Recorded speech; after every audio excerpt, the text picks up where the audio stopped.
Welcome to Sabbath Session podcast. Today we have the CEO, Charlie. How you doing? Good, guys. How you doing? Amen. Me personally, I'm fantastic. I don't know about Christian. I'm very good. Very, very How long good. back in the country now? We flew on a Monday.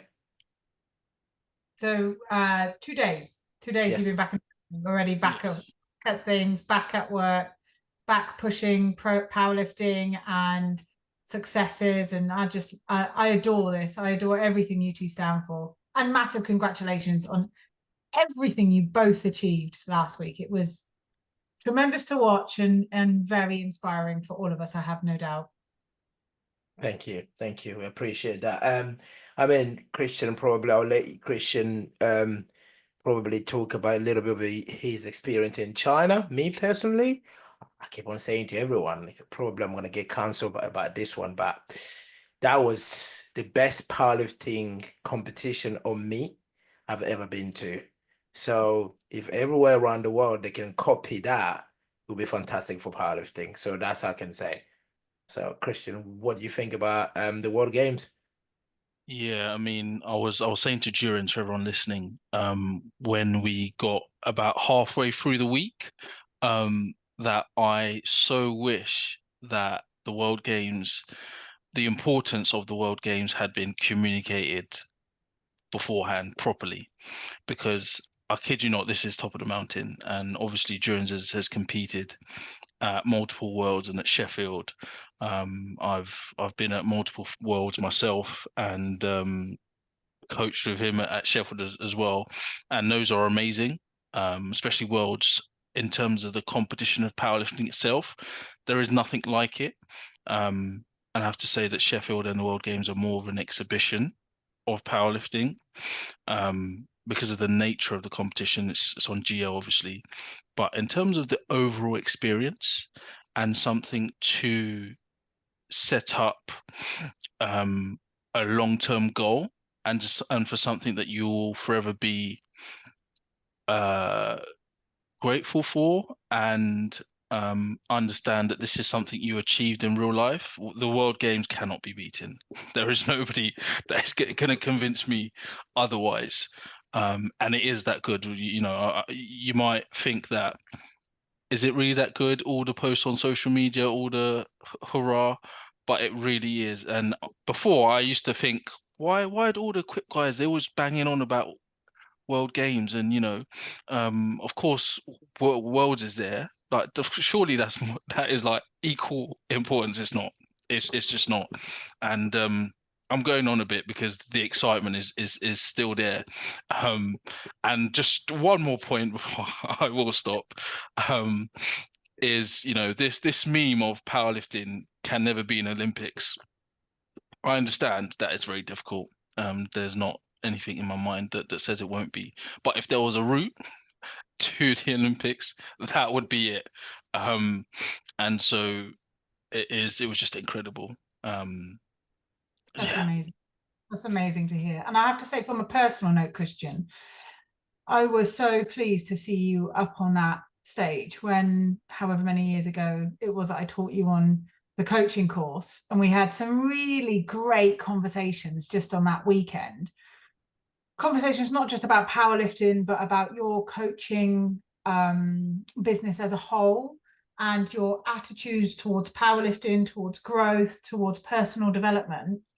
And then I see you up on that stage. So I knew how much that would have meant to you. And seeing the cameras, the pictures, the images, wow, what a stage. It looked like it was just awe-inspiring, and it sounds like that's exactly what it was for you.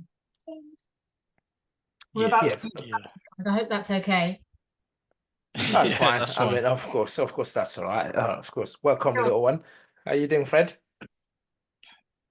Oh, it's gone shy. It's got shy. So yeah. I mean, again, like, I think for me personally is having these five teammates and the two coaches we had there, who were probably one of the biggest powerlifting nation there at the World Games. So again, is a demonstration of how great our federation has been doing over the years as well. So it's the credit, of course, the credit is always going to go to us as the athlete. You know, that's number one. But let's not just forget the amount of work that's been done as well at home in terms of like the federation and everything else. So yes, I just want to say thank you to everybody that has contributed in this journey for me and Christian to step on that platform. It could be even the person we just had a conversation or just someone that advised it or whatever.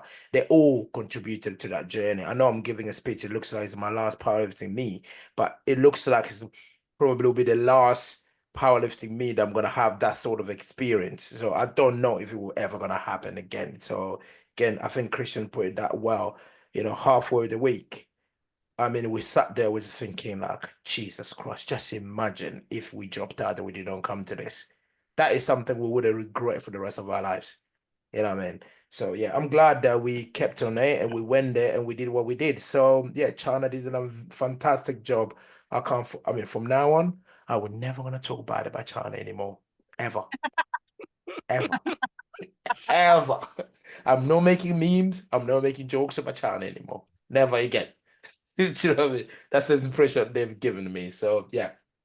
And so Charlie, of course, again, this one later, we just wanted to have a chat with you in terms of like your thoughts about everything that's happened in our federation. We know for the past few years we've had a lot of issues in terms of like the board level and of course in terms of other matters regarding the countries and the federation overall. We just wanted to get your thoughts in terms of like what you're thinking in terms of your vision going forward, about what things are there you will hit on the first ground, the first goal to think that you need to be solved, or what support you need across the board. Because again, I believe a stronger, a powerful CEO does rely on the people around them and the stakeholders around them, not just so much the people that you're going to be appointing at the board level, but including your stakeholder as the athlete and the members and the membership across the board. My first question to ask, I'm going to come straight to it.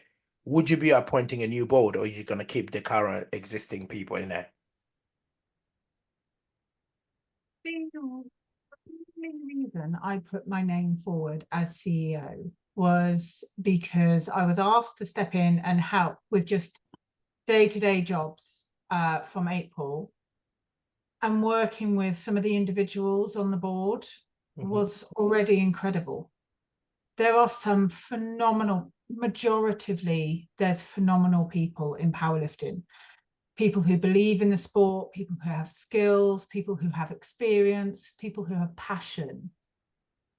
And I truly believe that if you can empower people and support them and believe in them and also understand their limitations and perhaps support their limitations through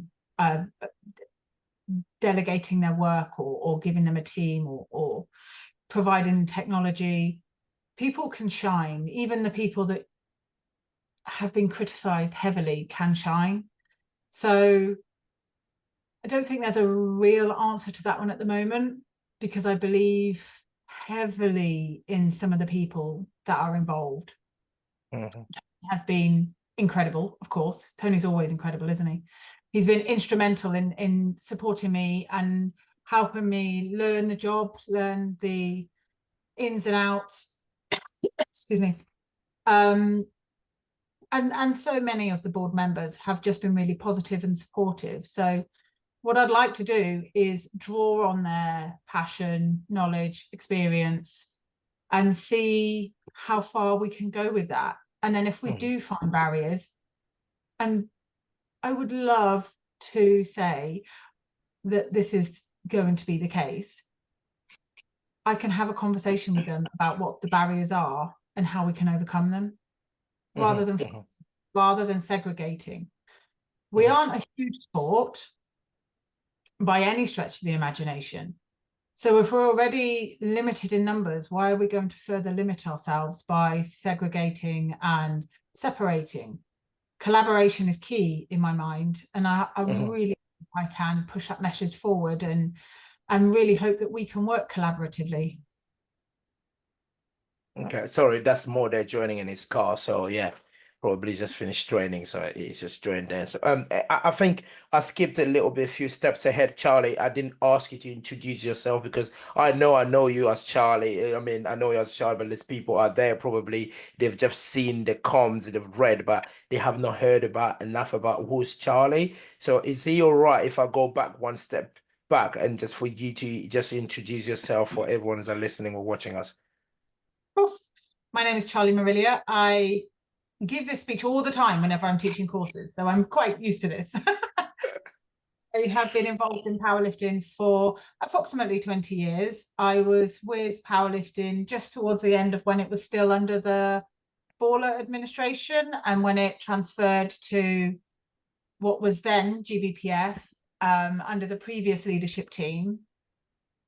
And then it was taken over with Richard Parker and a handful of other people. And there it laid for 9 years with Richard Parker and obviously people like Kevin Jane and Ian Finch and some of the other people that were instrumental in the leadership for the 9 years. I've worked quite closely with the leadership team prior to me, so JBS and Ben, still speaking with them. I hopefully will be speaking with Ben again pretty soon. Still speaking with James and supporting him. So really key that my experience of powerlifting in all different leadership formats and popularity levels. So like when I first started, you know, maybe there were 20 females at the British Championships. And obviously, when I first started, it was only equipped to classic powerlifting has only really become very popular since the World Championships started in 2013, as you guys know. So to see that just explode is, I can't tell you how exciting it is that I'm any part of it whatsoever. And now I'm this part of it. I'm so excited to watch you guys last week, to watch the juniors next week, just to be any part of it is wonderful. In my journey in powerlifting, I was really fortunate, as you both just mentioned, to be an international powerlifter for 10 years, both classic and equipped. And I learned so much and I appreciated so much. Unfortunately, in 2018, I had a really debilitating back injury, and that took me out of competing. I then got another injury like a few months later, which then hampered the progress of that back injury. Then I fell pregnant, and that's really bad for back injuries, apparently so. So I stepped away from competing, and that kind of led me a lot more to throw myself into the development of the education within British powerlifting. So I took on the coaching lead. I can't remember when, I would say something like 2018, 2019, something like that. I'm working with some of the course tutors at the time, bringing on some new course tutors, upgrading the course. And then recently in June, we were endorsed. Our new level 1, which is called the assistant coach course, was endorsed through SIMSPA. If you guys don't know what SIMSPA is, it's essentially the governing body of sport and exercise education within the UK. So we've managed to map our courses to the SIMSPA template, and now they are endorsed. So what used to be REPS is now SIMSPA. Our courses now hold 10 SIMSPA points. We are recognised by a governing body that, oh, and also this is something I was very proud of. When speaking with SIMSPA, they have largely or almost entirely professional sports who have their courses endorsed, and we are, I think, the only or the first non-professional sports to have our courses endorsed. So I was really proud of that, and the lessons I learned through developing the course and integrating it effectively with powerlifting, not just what SIMSPA want, but what people want to learn. For example, if you look at a framework with SIMSPA, at no point do they really talk about coaches learning about programming or learning about nutrition. But It is such a hot topic in powerlifting, and everybody who came onto a course said, we want to learn about this. Fine. How can we integrate this where it's at a level that is suitable to a level 1, but still is enjoyable for them to be able to get their teeth stuck into and understand the huge gamut that is, all the variables that are involved in programming for powerlifting. So we used a lot of the student feedback to be able to develop these courses, things like how the courses were produced, the course booklets, whether they wanted course booklets or not. They sound like really small things, but over time, it really provided a good quality course. And I think, Christian, hopefully you enjoyed yours. I can't remember when you did yours now. Was it 3 or 4 years ago now? Probably at least 3, maybe 4 years ago. 2021, I think, sounds familiar. Yeah. It's thrown all of our timeframes out, hasn't it? Of that, it was a course that was developed to better the sport, to better the future of the sport, but also a course that really took on board people's wants from their education and the passions that people have. And now the course development is going to be handed over to some new people, which are going to do fantastic things with it. And I'm going to continue supporting them, obviously, because that's kind of where I've come from. I feel like That's I died lovely. quite a lot there, but that's where fine. I came from, and still competing, but as an old fart, and probably will never. No, I will never ever be an Oprah again. Like those dreams have long gone now. But at least Oh, I'm you back. know, you never know. Durance and Tony are flying the flag very bravely for us. I knew you would say that. It's Tasmin and Temi as well. You know that, right? Not just me and Tony. Jesus. Tasmin's on a different level, bro. So this is you alone. Sorry, Charlie, is it okay if I step back a little bit? So I know you mentioned that you're still in conversations with JBS and Ben Davis. So that's from the previous administration, and you're sort of looking to see what you carry over, and then maybe progress or sort of modify to your own vision or goals for the federation. From the outside looking in, it feels like this transition period has been a bit chaotic. So I just wanted to know, and this is just unfortunately just the general perception without people knowing the ins and outs of the whole process of what's happening behind the back doors. I wanted to know what we had a few promises from JBS and the Ben Davis short term. What sort of things would you be looking to carry over from that administration and then hopefully progress or grow during your own time as the leader of the federation right now?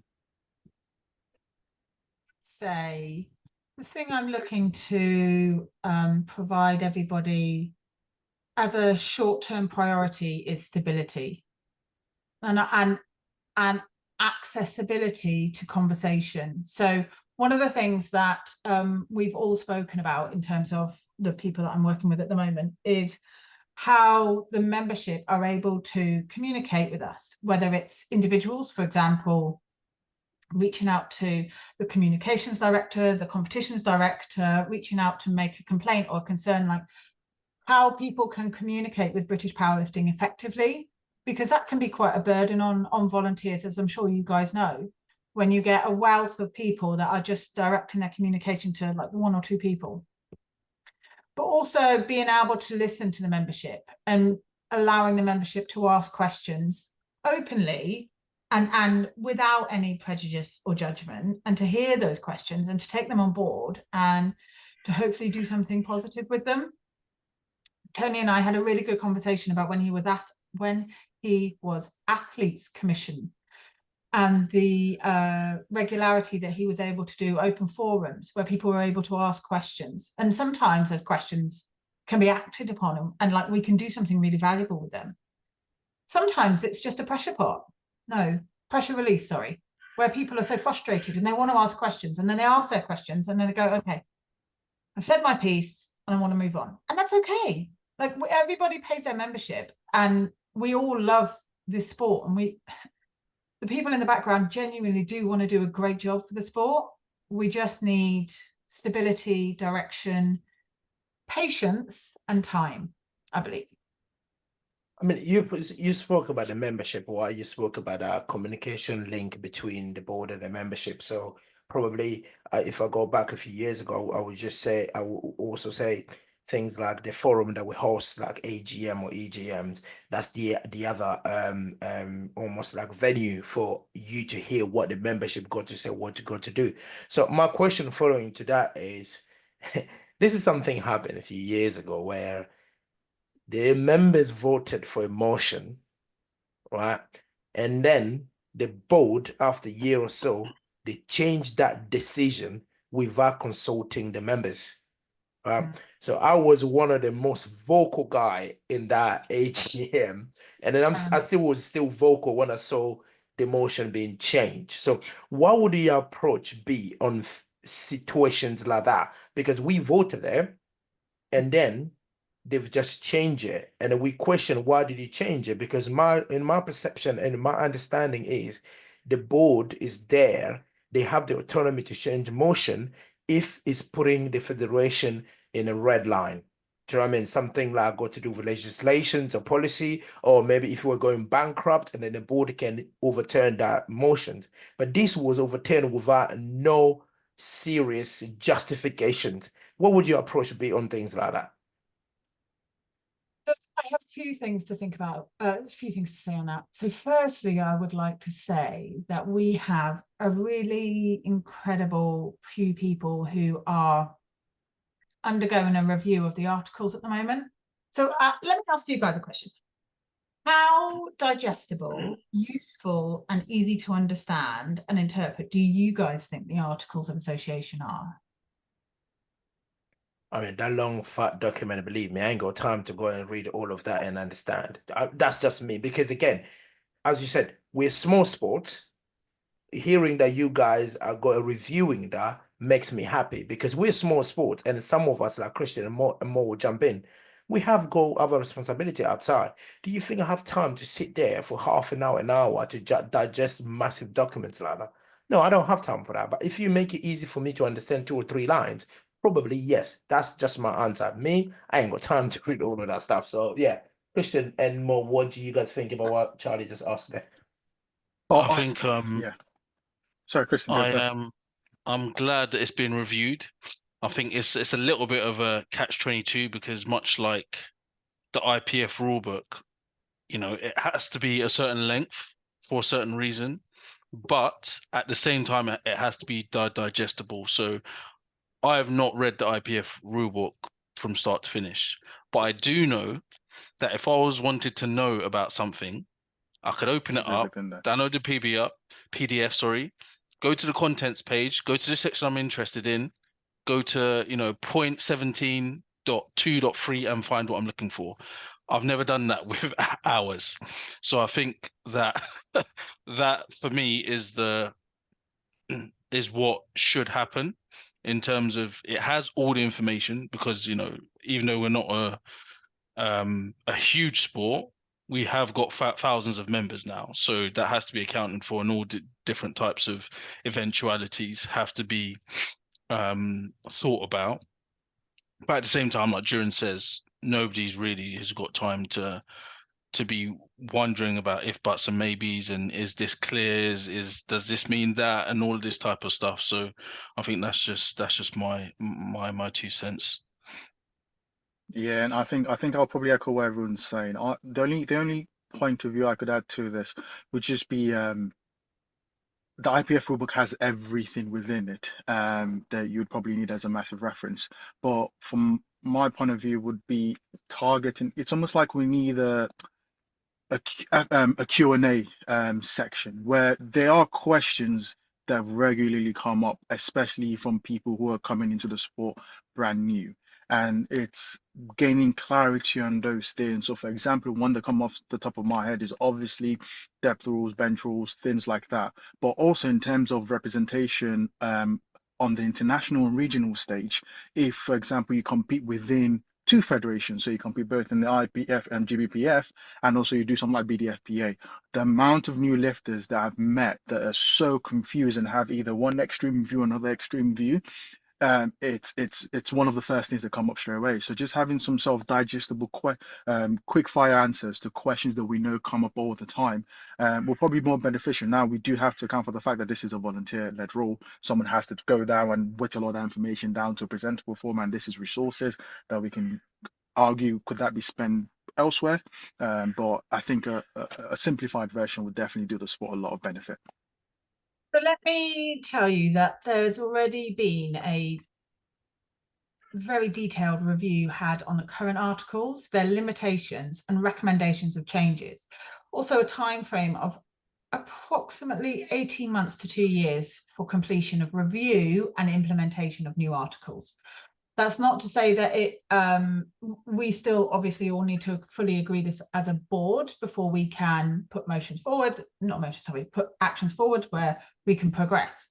But that review has already been undertaken, and I've been in a meeting with these people, and I'm really excited that we will all have a better document that we can act upon, because essentially that's what the Articles of Association is. It's an agreement of how the organization is going to operate, why it's going to operate, how it's going to benefit the members, and how we're going to ensure that there's safety and progress, etc. So definitely we are going to have a new document where it's going to be far more clear.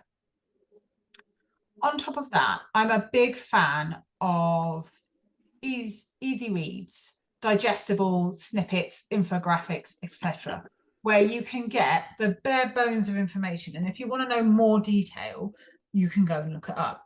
So if we took the IPF rulebook, for example, bench elbow depth, you could provide that in a picture. This is what elbow depth looks like. You want to know more? Let's go and read the rulebook. So something like that. So we're hoping to provide a lot more of the information in something that's easily digestible, where people can go then further read on section 13.5 if they need more information on that, something more specific. So that's the Articles of Association. We also are looking into providing an FAQ on our contacts page. So first and foremost, let me say we're going to amend the contacts page where you don't just have 3 options on the drop-down menu. You're going to have all the options that might be necessary, whether it's competitions, concerns, whistleblowing, you know, how do I get into the sport, etc., etc. We're also going to provide an FAQ on the contacts page, because one of the most time-consuming things for the communications team is answering things like, how do I get involved in powerlifting? Like that's an easy question to answer. You can find it in many places, but they want to know it from the heart of the organization, which is our website. So we're looking to provide an FAQ pretty soon. Hopefully that should be up in the next few weeks, which also we look to be able to provide maybe not all the answers, but answers to Article 14 and what it means to individuals in certain scenarios. And we do get that a lot. Excuse me. I ran up a hill today and now my chest is all weird. Don't ever do that. That's a silly idea for a powerlifter. I get that question a lot because I do a lot of work with the military. We have to deal with that quite a lot in the military. Obviously, the military only came over to British powerlifting within the last couple of years. So a lot of them are still entrenched with BDFPA. A lot of them want to just do low-level social environments. So they might go with another federation, not understanding that there's an impact further along the line with regards to Article 14. So promoting how we can work around that to the benefit of British powerlifting within the rules of the IPF, but also to enhance the grassroots. That's a much trickier one to answer right now, but it's something that is definitely being attended to, being worked on, and trying to figure out what is going to be the clearest route and the best way to provide that information. So basically what you're saying, like you are tackling the governance side of these things in terms across the board, right? From the aspects of the federation, how things are run and how people sort of perceive some of the insights if it's needed. Again, I'm going to double up on my question in terms of what I ask about the motion being changed, what's your approach will be. So if I understand what you're saying is your approach will be you know, if you probably review and almost like refine the information available there for people to understand, and then issues like that probably will not be happening. Is that what you're saying? Or is it something you're saying? It's more about, I just want to get your, probably not so much about the CEO and the governance answer, but I'm talking about someone that loves powerlifting, someone who is a member of British Powerlifting, and now he's a leader, right? So when a vote is voted, I'll go back to it again. Something is motion is passed and change, you know, at the board level without consulting the members. How would the CEO, you as a new person, now, because some people previously, they act on it differently. Would you have a different approach? Or is it going to be the exact same thing what we've seen in the past? No, it's not going to be the same. Don't worry. It's definitely not going to be the same. Sorry, I had to try to remember several of the different questions, and I was trying my hardest to remember, and I completely forgot your question. It's not, That's I'm fine. not trying to avoid it, I just forgot. No, I wouldn't. I'm so keen to hear what people have to think. And my experience of powerlifting is going to be very different to each of yours experiences of powerlifting. I've never been to a World Games. 2 of you guys have. I've been to tons of World Championships and it's been amazing, but I've also never been a junior in powerlifting. So I don't know what that's like. I know what it's like to be around juniors, but I don't know what it's like to be a junior in powerlifting. I don't know what it's like to be young on social media, having the pressure from social media. I don't know what that's like. Mm-hmm. The people know what that's like. So you guys can tell me what that's like, and I'll be able to understand that a little bit better. I would very much like to think that if there's any changes, integral changes to British powerlifting moving forwards, that we're able to agree as a board, if it's at board level, and communicate it effectively and in a timely manner. So let me take the coaching license, for example. It was announced, and then shortly afterwards, we were able, shortly afterwards, I got together a coaching committee where collectively we were able to put together a guidance document to put out to everybody.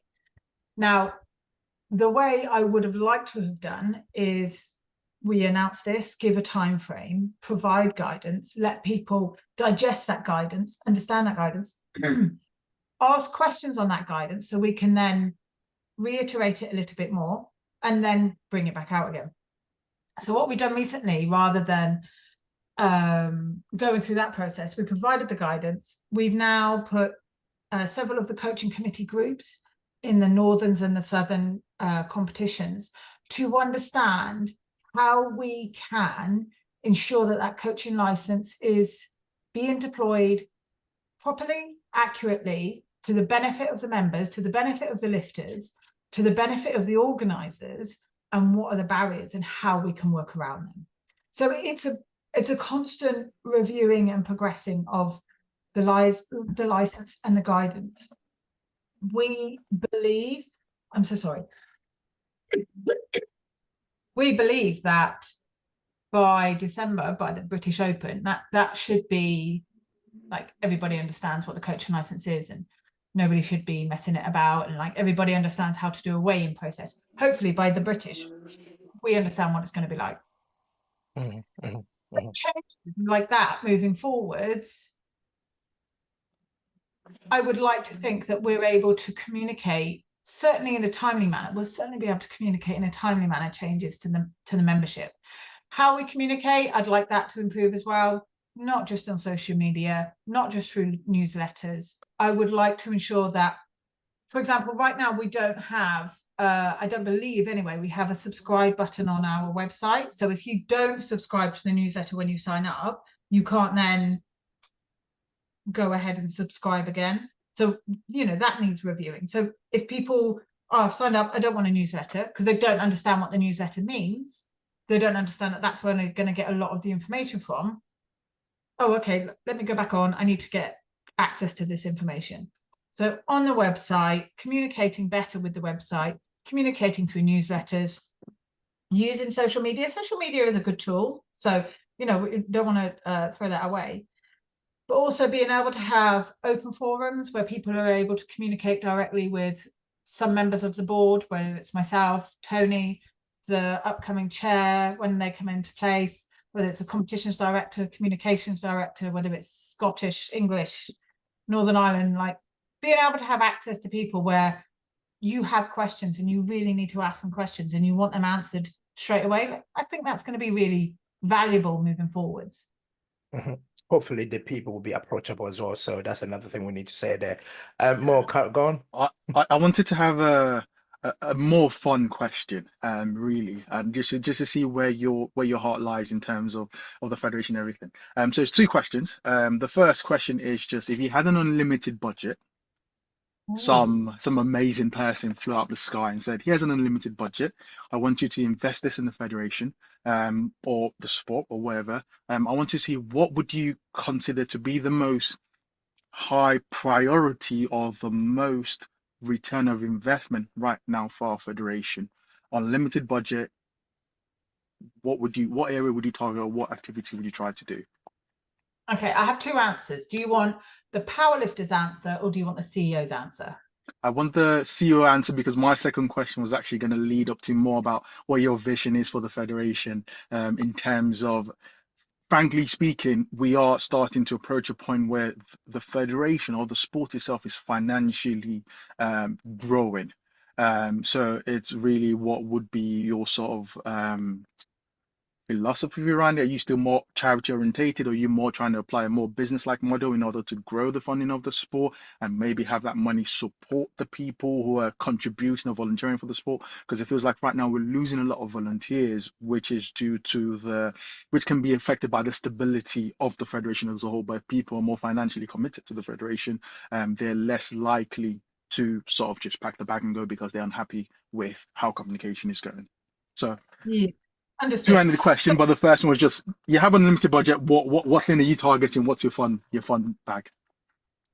I don't think this would answer the unlimited budget one, but the CEO's answer is I've already done a organizational health check on how we are doing.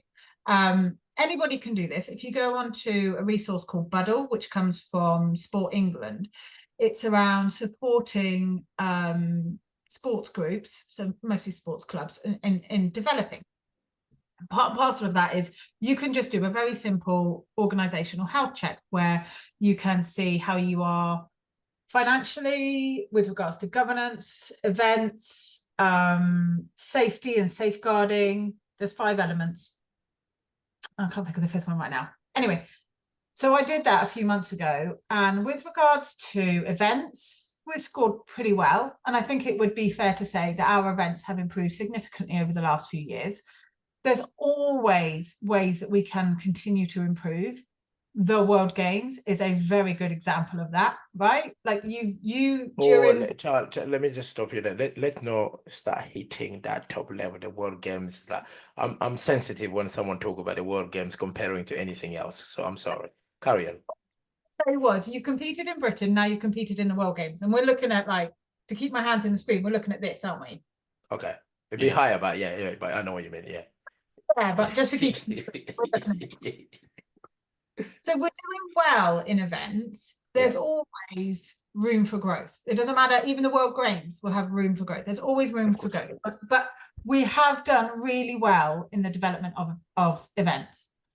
Like you just mentioned, Mo, financially, we are far more stable and far more transparent with our reporting, which is a testament to Tony's hard work over the last few months.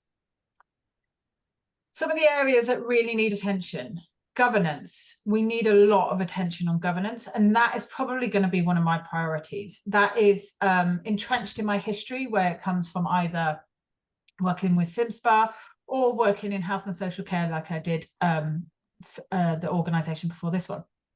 So governance is kind of like my bread and butter, and I'm really passionate about it. But governance takes time. It does take time, and we require patience for good governance to come into effect. Safety. So it's not just safety on the platform, but safety in the organization, safeguarding vulnerable adults, safeguarding children. As you saw, one of my motions in the AGM was to do a safeguarding review, and already that's been undertaken. So pushing that, making sure that that stays a priority, that is desperately important. So if I had an unlimited budget, I would look at the assessment I've already done. Where are we falling short? Where can we improve on that? And what does it need to take to be able to get there? So I would chuck money at improving our governance. And one of the first things I would chuck money at so that we could pull that timeline shorter is changing the articles. Once we change the articles, we can build we can build accurate and effective policies and procedures where people know exactly what's expected of them, what we promise, what we expect, and how everybody can behave, act, deploy, etc.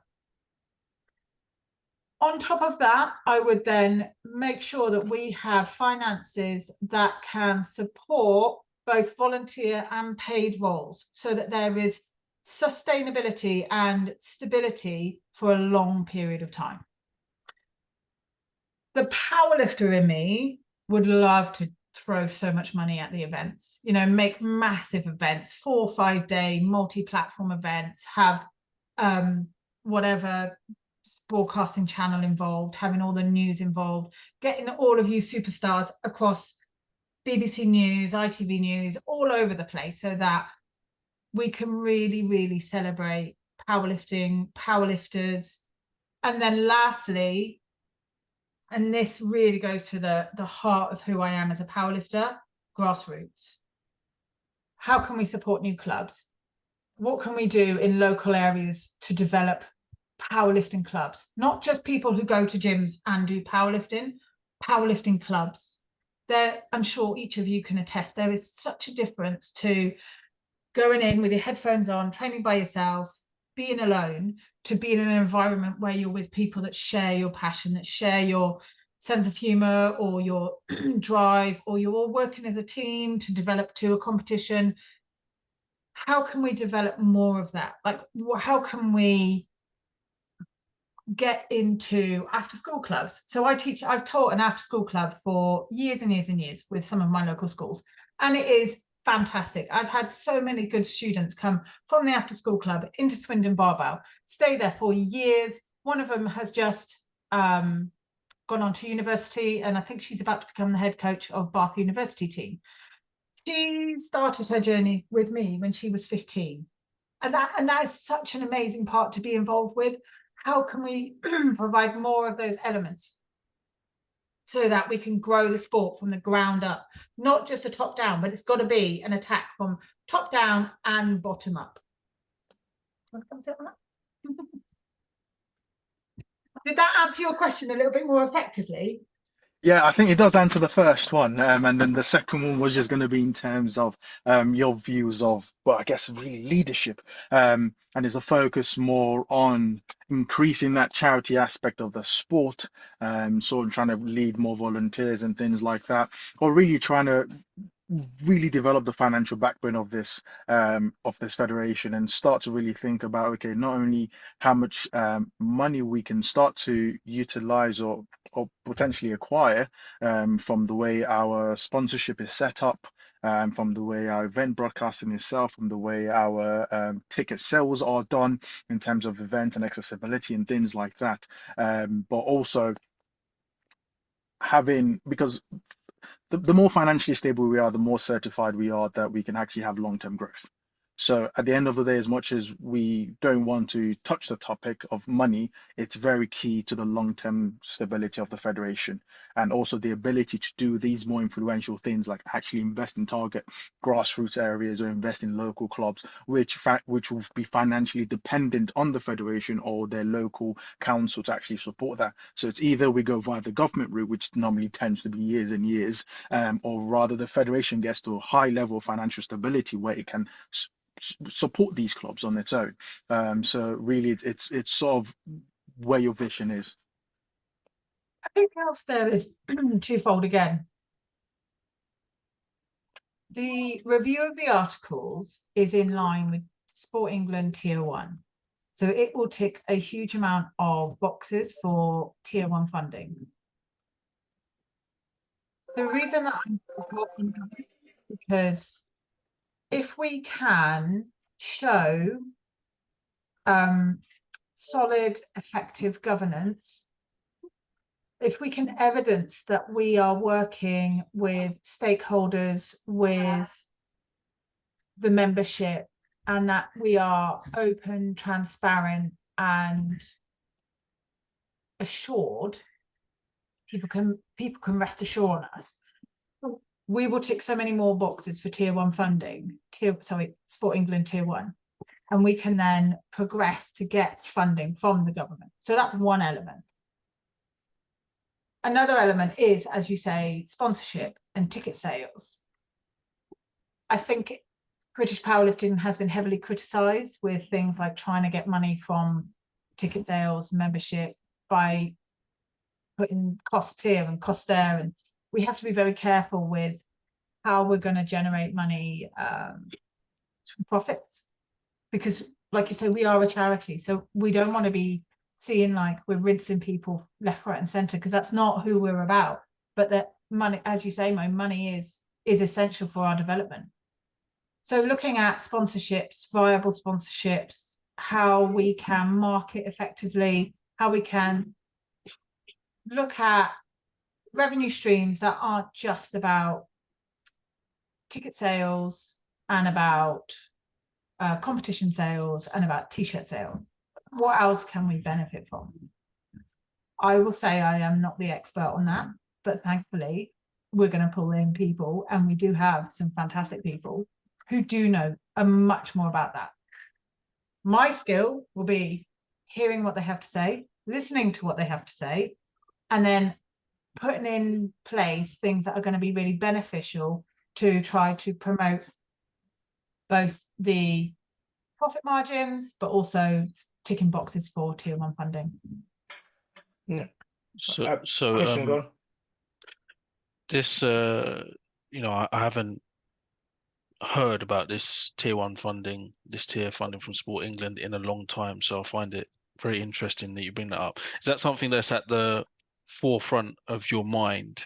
And can you just explain for the listeners, because not all of them will understand exactly what that is, and then following on from that, where do you see the federation in 5 years' time, or where do you want to leave it? And what are your thoughts on those things? Okay, so tier 1 funding is like the first step to being funded through the UK government in terms of sports. And as you know, we only became a national governing body a few years ago, and it's always been the target to try and get to tier 1 level funding. That would allow us to be able to fund not just projects, but perhaps job roles, which means that there is a certain level of stability with job roles. So let's say, for example, a secretary for British powerlifting. I'm not saying that that's what we're going to fund. I'm using it as an example. Who is able to do a huge amount of the administrative processes that we have decided in our articles of association are necessary. The communication or the elements that perhaps some of the volunteers are finding overwhelming, they can take on board. This means that progress, instead of taking months, could take weeks, and therefore global process is going to be so much quicker. So that's one element of tier 1 funding. Excuse me. Another element is that it's a stepping stone so that we can progress through to being a professional sport. And that would look at paying the likes of you guys to actually be able to be professional sports people, to train, to be paid to train, much like British weightlifters do. That level is much further down the line. However, if you reach for the stars and hit the moon, you're still doing pretty well, right? Yeah, hopefully we might get there before Jones is 40. So Good luck, Charlie. That's very soon. I feel 40, but yeah. But yeah, I think the second question, Christian, was pretty much in 5 years' time where Charlie sees would you envisage to leave the federation when you're gone? Because I think your term is 5 years, I guess. I have been voted in an EGM a year after James was voted in an AGM. So I don't know if it is 5 years. But anyway, my point where I'm going with this is I don't know where I want to leave the sport just yet. Going back to the hypothetical of loads of money, I want to leave the sport a professional sport. People in elite teams are paid to train. They are funded to do their internationals. They are funded for their kit. There are employees on the books that operate the organization so that there is sustained stability. There are volunteers at grassroots levels, volunteers and paid coaches at grassroots level who never worry about their level of involvement because they're so supported in that sport. I think that's probably where I've not thought that far ahead because so far I've been in the job not even a month. I'm like, this is great. This is really exciting, but I have not thought past probably December at the moment. So hopefully that answers that question. I don't fault you. We've been in a mess for a very long time anyway. So yeah, Christian, any other follow-up question before I move us on to, because Charlie, you touched on in terms of like the athletes. I just want to ask a few questions on the athletes, but Christian, any other follow-up question on that? No. That's fine for now. Oh, actually, sorry. This tier 1, where are we now? How close we are? That's the only other thing that I wanted to know. Unknown at the moment. Still, I think that's going to need a little bit more time with me and the people who are reviewing the articles. We've had a couple of meetings, and honestly, the work they've put in is incredible, but we still need a lot more understanding as to exactly how we're going to tick certain boxes. A lot of it is around governance, is around evidencing that we are doing things right, our processes are consistent, and they are communicated well, and we're involved in the membership, and the membership understand how to be part of the sport. I think it's fair to say what we're all screaming for from British powerlifting is what we need for tier 1, and we definitely want to work towards that. Thank you, Charlie. Charlie, for me again, I mentioned in terms of like the athletes, but before I move to the athletes, there's one thing I just wanted to ask you is, I think we can all agree here. Apart from probably yourself as being the CEO, you'll give me a political answer, which is fine. I will try and paraphrase that answer to the listeners. But however, is we know our federation for the past year or so, or even a few years, we've been around this massive division. Well, I cannot see here and tell you our federation, we've been united in terms of, I'm talking about the members, the board, and the rest. The division is there. Anyone outside the country, of course, can't see it, but people in the country that love powerlifting like ourselves, like we do, we always want to fly that flag. We can see the division in the country. So how are you planning to get us on the same page? Because that has been the problem, and then from the previous administration, I'm not even talking about JBS, they've done a fantastic job on the side when they took over. Even before that, that division was always there. Even especially myself being part of the team, I've been in the team since 2018, right? And I can tell you, even then, it was there. So how do you plan to get that unity back to our beloved federation? Because as much as like as a CEO, you come in, you do this fantastic job or whatever, you make us a professional sport, as you said, if you had an unlimited amount of money. But as long as there's still going to be that division between GBPF, the work would not actually be seen. There's no relative to it. So how are you planning to bring us together? Can I throw that question back at you guys? How do you think the division could be removed in British powerlifting? That's the political answer I was expecting, but go on, Christian.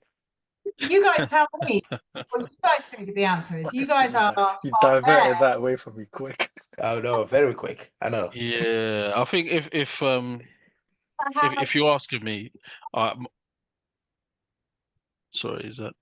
You guys are the ones that have your feet on the ground, the ears on the ground. Like, you guys are the ones that hear this stuff. I'm not always present, but I will be more so obviously moving forwards. But for the last couple of years, as you see, my little boy is quite small. I'm not always present to be able to hear these things. So you ask me what I'm going to do to resolve this. Well, my question is going to be, you, the membership, can you tell me what you think needs happening? Then I'm going to get 45 different answers, which is fine. I don't mind that. But then I've got 45 different answers that I can look through. Then I can start seeing some nuances that are similar, or I can start collecting the answers that are similar together and go, oh, okay, everybody thinks that this might be a good one. Well, let's have a little explore of this one. Or everybody thinks that this might be a good one. Right now, I know that there's been questions of I think communication is probably one of the biggest ones. Would you guys agree with that one? Like, Transparency, 100%. communication, transparency for me. For me, if you Yeah. ask me that question, I will literally tell you the federation as a whole, we have not been transparent for the past few years. And that has caused massive, massive issues across all divisions across the board. Because like even things with finance, because Tony's doing an amazing job since he took over. So as you said, we're stable because the policy and the protocols that he's put in place in terms of that. But for me, transparency is a big key here. We have never been transparent before. So are we when we go a CEO, a leader that comes in, for me, before selling your strategy, your short, long-term policies or long-term goals, the first thing I would be transparent to the members. Do you know what I mean? To me, it's like because they have not been transparency, we have not had the incentive to approach with whatever opinion or ideas that we have, because I might give you my ideas and my opinion, but since you're not transparent about your leadership, your thoughts and all of that, what's the point? Do you know what I mean? That's my answer there. So yeah, you two guys. can I ask you guys another question? Go on. Trust in transparency, does it come after one sentence, one conversation, or does it come after months and months of conversations? Because I can sit here and promise you guys the world. I really can. I can say anything to you guys. But the only way you guys are going to believe anything is by seeing it. Am I right in saying that? Yeah. I think it's definitely an action-oriented thing, but I would not say that it even takes months, to be honest. I think after, I was gonna the say, first, after the first 2 or 3 main actions that you have, if the membership, if myself, some other coaches, meet directors, whoever it may be, can see that, oh, okay, the board, Charlie, the board have made this decision. I don't agree with it, but they've communicated their reasoning and their vision. Everyone's going to be on board, because that's the main thing. We're not all gonna. It's not. This is not a. It's not Frozen. It's not a Disney World, right? So we're never all going to agree. But as long as someone / the membership can see the vision of the board and can see the reasoning behind it, then we can get behind you.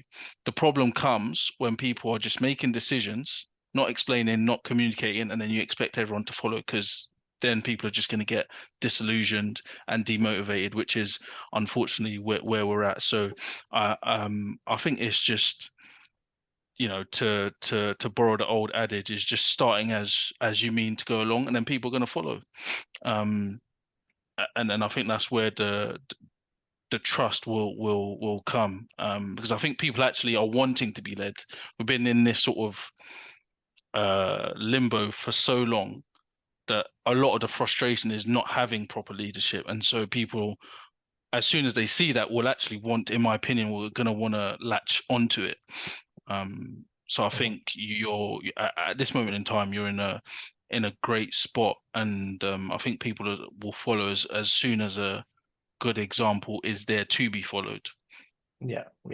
again, like it comes down to, as you mentioned, all these things that you talking about policy, you talk about governance and all that, which is fantastic, right? People like, I'm not saying people listening to us are idiots, but people like us understand to run an organization, you need a solid background on a governance. Otherwise, you're just gonna crumble. But if you focus too much on the governance as well, a federation like ours, a sport like ours, as you said, we're not a big sport, we're a small sport. Sometimes, Charlie, what the membership need just a tiny little bit of change. That's it. You know what I mean? So in the past, I think in the past, some of the boards and some of the leaders in the past, they fell victim into the bureaucracy and into the almost like that formality of running organizations. Like I need to make sure this is that so we don't fall that. No, sometimes what we need, just for instance, like we need, just make sure you have the best referees on the platform at the nationals. Don't get me a bloody regional referees or whatever. No, give me if you go cat 2, you go cat 1, get especially when it comes to people like ourselves that we call ourselves elite. If you know the records are about to be broken, fucking get some proper referee on that platform. That does no need for you to put governance around that.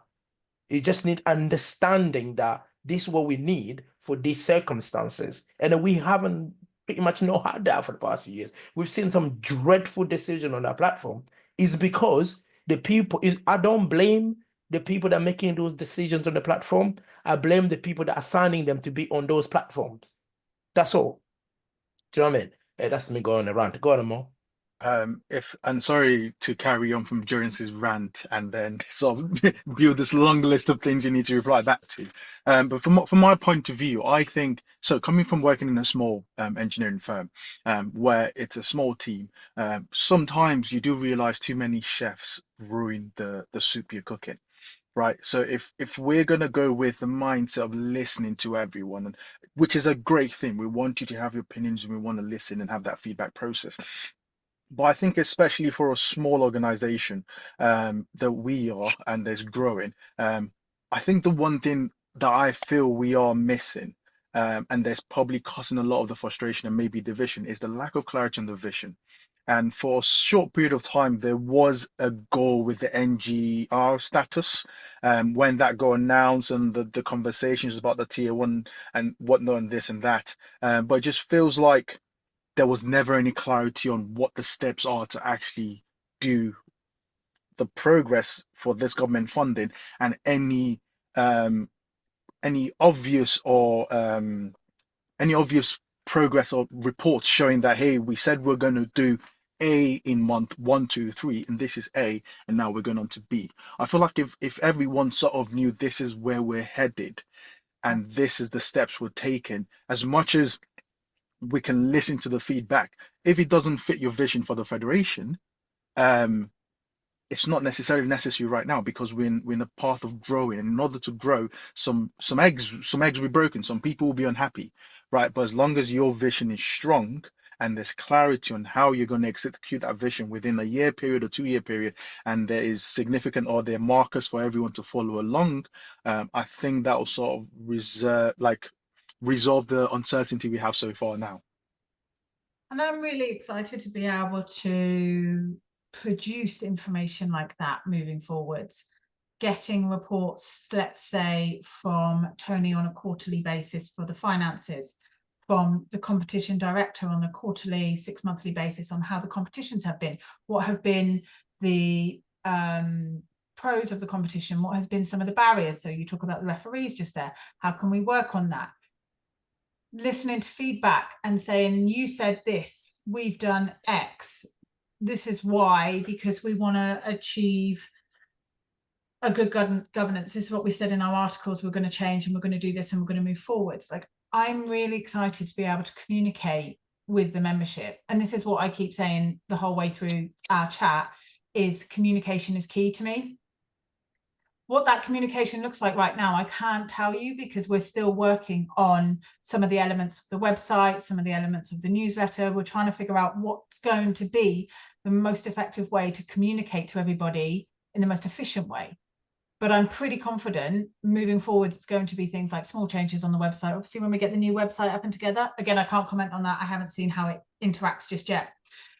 when we get the new website up and together, there's going to be more benefits to that as well. We've now got Sport 80 membership profile up, so I believe that's going to be a really positive move forwards in terms of releasing information, understanding the membership and how active they are being. So I do believe that communication in the next 6 months is going to be one of the most powerful things. Mm. Do you want to? No. Okay. You're okay. I'm going to speak to you guys for a little bit.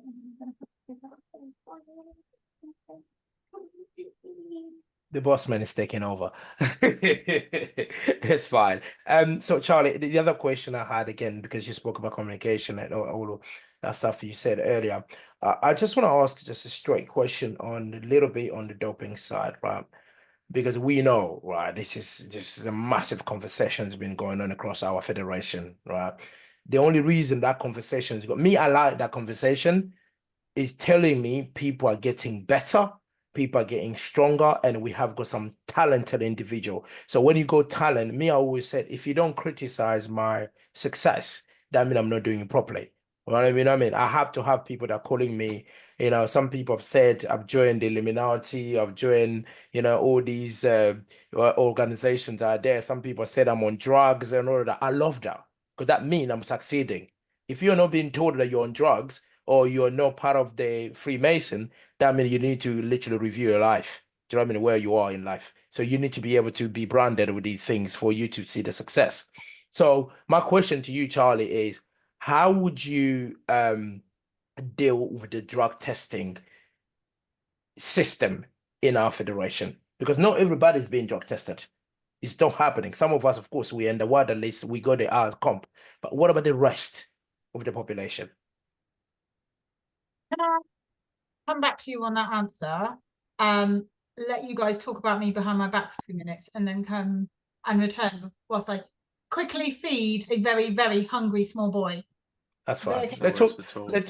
Let's talk about Charlie, guys. What do you guys think about Charlie? Because I'm having the perception that the rhythm won't change.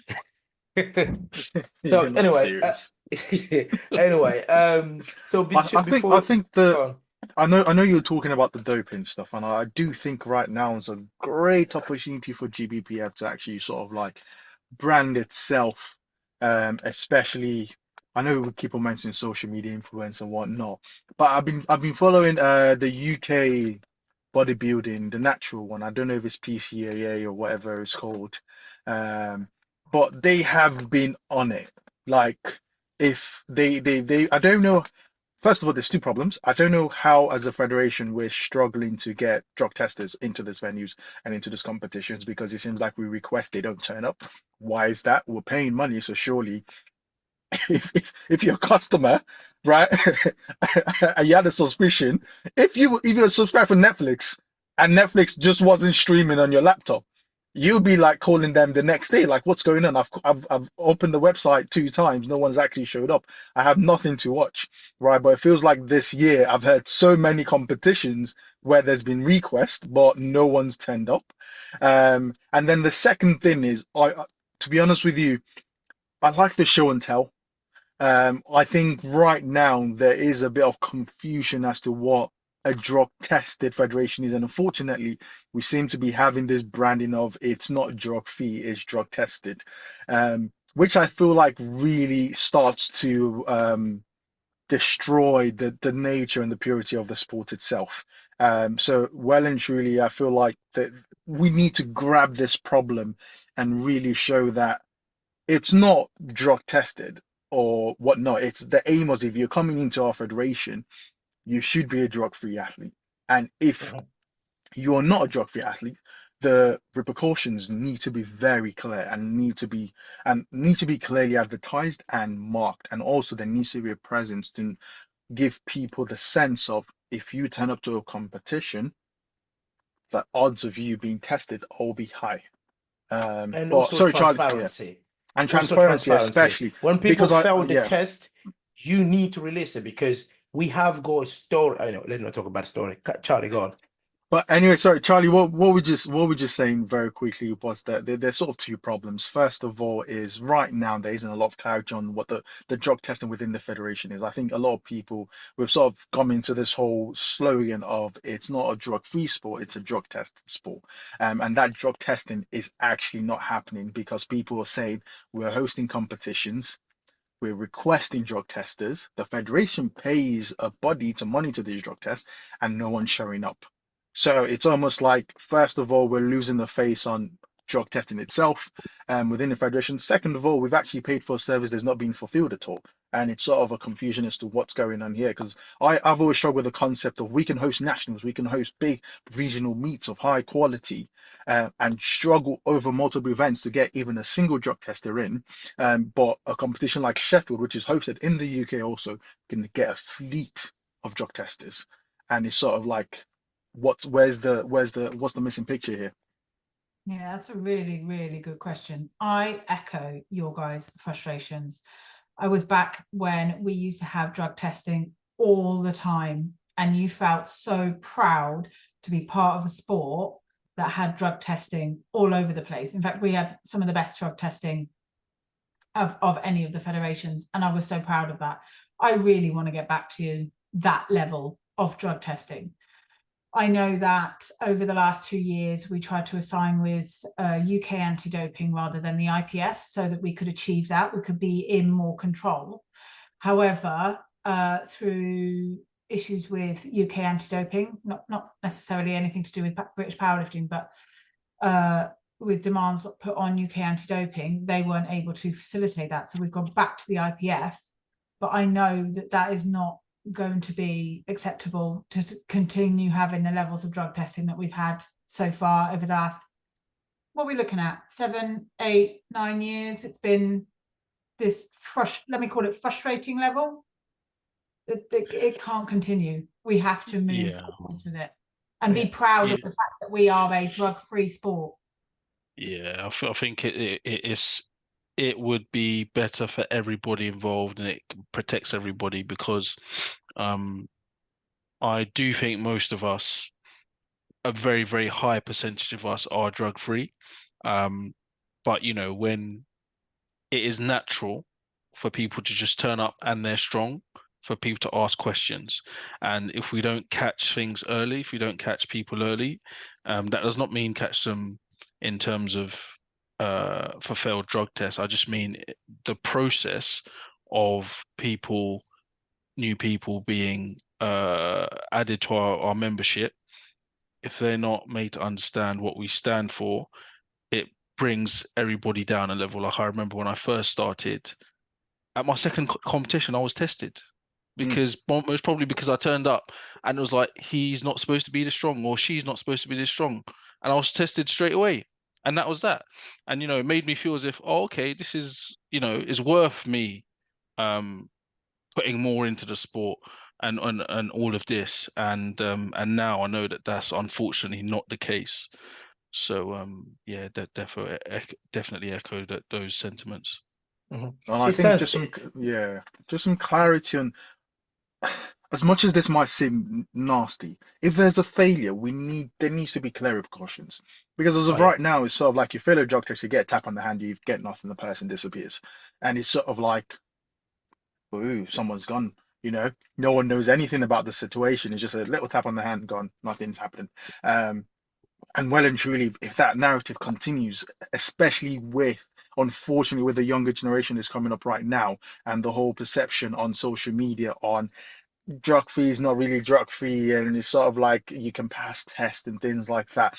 There really needs to be clarity on what the federation stands for, what the sport stands for on a whole, and then just making itself a market leader or because I think on the natural bodybuilding side, I can't remember the federation in the UK, they've stepped it up significantly this year. And it's a show and tell. This is what we stand for. These are the people that fail. This is what we do not accept in competition testing. This is how many we do. I think if you look in the comments, it's sort of like every single time you're almost fighting and defending yourself, saying, I compete in the GBPF, and people sort of go, when was the last time you got tested? And then it becomes this awkward conversation, you know? So yeah, it's almost like it is for me as an athlete, I always said, if I'm drug tested, it's not a frustration that I'm being drug tested. For me, I take it as it's an honor because they've seen the work I've done. I'm strong. That's why they believe I need to be drug tested. But however, in our federation, it's becoming almost like, as you said, the child, of course, Christian touched on this one, it's becoming like a joke, right? Because I'm sure they have got barrels and barrels. My P's and Tony are there in the lab. So because they keep on testing the exact same people every time. Do you know what I mean? I mean, my doors get knocked every single bloody 12 weeks or so. Now I might just give them the key to my house because I'm thinking like, so why is it just the exact same people?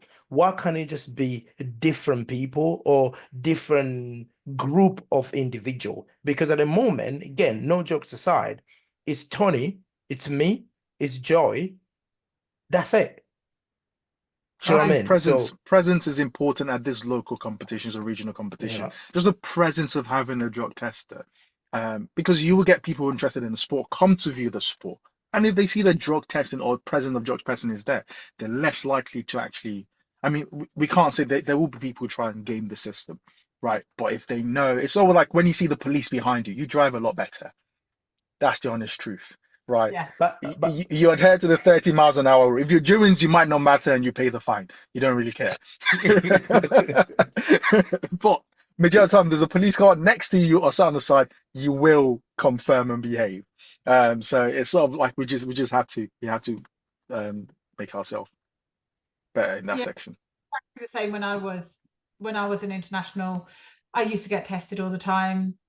And I felt so proud of it in competition, out of competition. I was like, oh, this is amazing. Like I can prove I've just broken a record. I've been tested. I can prove that that was all me. And so I completely echo what you guys are saying. And I fully agree that it is a massive issue that we have to address ASAP. And I don't have the answer for you guys right now, but it is definitely something that is high on the agenda. High. You're talking about earlier, you spoke about how you can bring the unity to a federation. You throw that question to us. What do you think should happen in terms of like things? How about you just bring a couple of inspectors at this Fit Fest in December? Actually, someone turned up and we see people being tested because Officers, you mean? yes, because Right.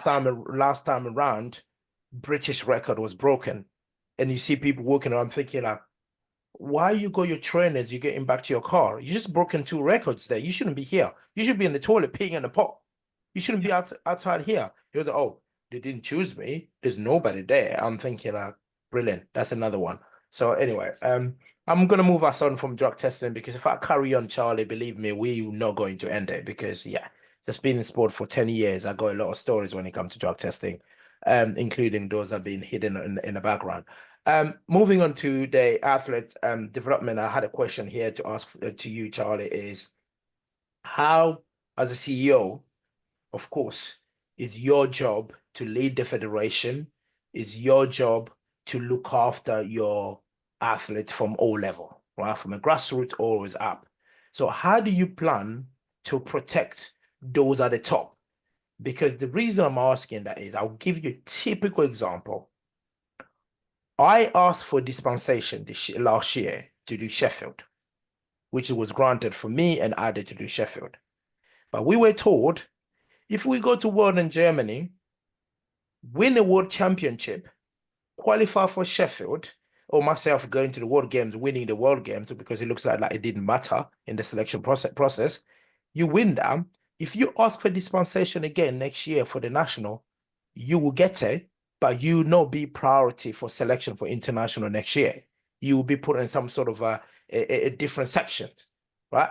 So for me, that one literally like pissed me off when I read it. I'm thinking like, after everything I've done for this sport and this country and all of that, and I go to the world, for instance, I win for our federation, not just about Nigerians winning, it's British powerlifting winning.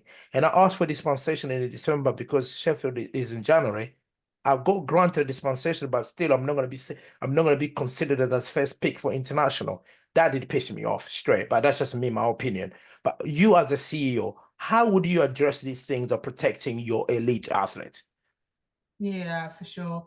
I definitely think consistency of head coaches, consistency of selection criteria. Each head coach has the right at the moment to dictate their selection criteria to a point, and there is only 2 policies out there at the moment, one of which is about 8 years old. So consistency of selection criteria, consistency of selection policy, communication of this, understanding of this, clarity of this, then these sorts of situations theoretically shouldn't come around, right?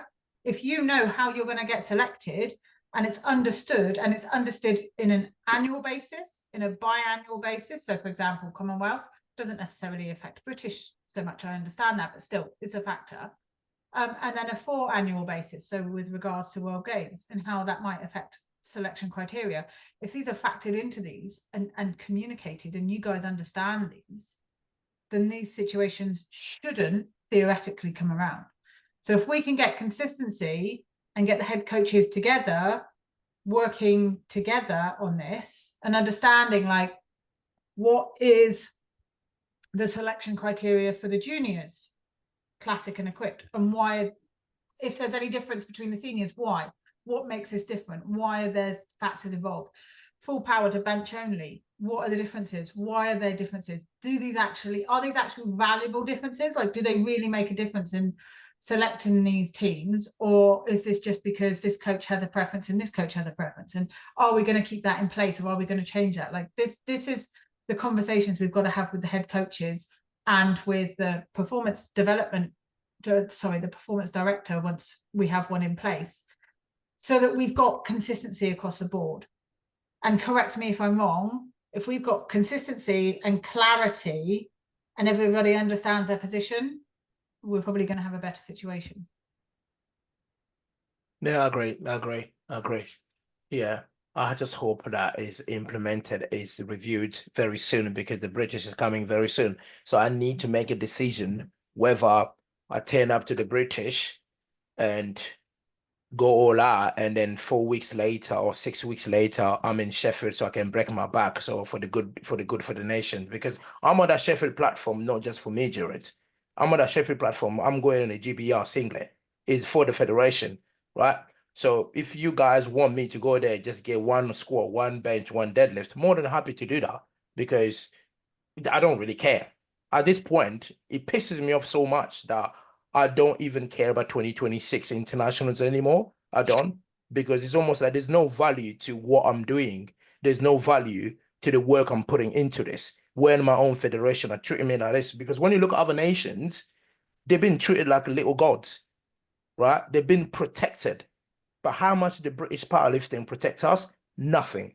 I don't know. You guys are international like me. If you guys got that protection that I don't get, maybe correct me if I'm wrong. But so far, Charlie, I don't see the protection. That's me going on the run there, but because it's pissing me off, I still can't get my head around it. My next question, go on, Christian. Yeah. I just wanted to add to that for everybody listening is what Jones is basically saying. He's a victim of, I don't want to use that word, but it really isn't another word to use, a victim of his own success, right? So somebody cannot perform at the highest level 4 or 5 times a year consistently. That cannot happen. And if you say that somebody has to do, in this year's a special circumstance, but if you say that somebody has to do Sheffield, World Games and British, to me doesn't even make sense. And so it isn't just Duran's wanting to protect himself. This is a matter of, I don't know, if you're a 23-year-old, you have ambitions to become a world champion, you need to have faith and understanding that the federation is going to allow you certain exceptions which are not fair but are necessary because you are elite, to keep you in a sport as long as possible. Some of these things are not fair, but this is, once you start talking about elite sport, this is what happens. And then that's what Jones is talking about by protection, because if, I don't know, if somebody's adductor snaps off on a squat, or their pec tears off, that will be the coach's fault, but will also be in part the federation's fault, because they have not protected their elite lifters. And so that's the context behind what's happening here. So I just wanted to add that little piece. Yeah, and I can hear how emotive you are about endurance, and I can understand. I really can. I felt very protected when I was in international because it was a much smaller sport at the time. But I think it's fair to say that the elite lifters should be revered to the standard that they compete and win at. And from the outset, I think that is what we experience. So on social media and on the website, you guys are revered, you guys are celebrated. I do believe that if we've got consistency, like I know I'm repeating myself, but I do believe if we've got consistency of communication and understanding the impact of some of these decisions, like you can't ask somebody to lift maximally at that level 4, 5, 6 times a year. Like that's so dangerous on you guys. So what can we do about it? I don't have the answer for that right now, but I absolutely hear what you're saying, and I absolutely understand the frustration you must be experiencing.